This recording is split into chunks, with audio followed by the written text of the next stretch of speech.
frankly, actually, politics when you're out there campaigning is there's a very fine line between prostituting for clients and soliciting for votes. I use the same tactics, sweetie.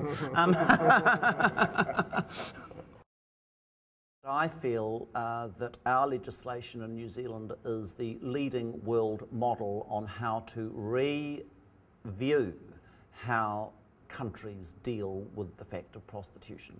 Now, of course, there is a whole range of people who are horrified that we've decriminalised it because it's about, people see it as the exploitation of men and women, etc., and it just should be criminalised. I'm sorry, that won't work. In my view, that will not be sustainable, and everything will go back underground again and out of your reach. And what sense does that make? So it is very responsible for countries to at least address the issue of prostitution reform and hope that they may see sense, and I would recommend that the New Zealand legislation is a very good model to look at.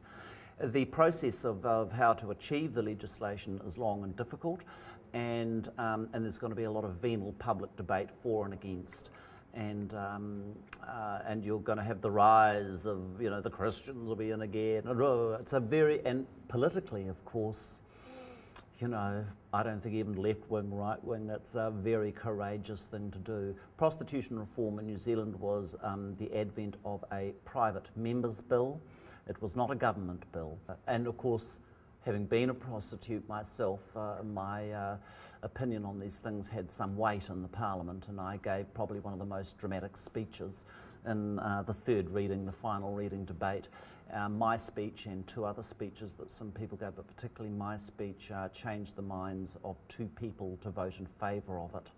And that made all the difference to the legislation passing. And I'll just finish by saying it still passed by the thinnest margin any parliament could possibly pass anything in, by 1 abstention.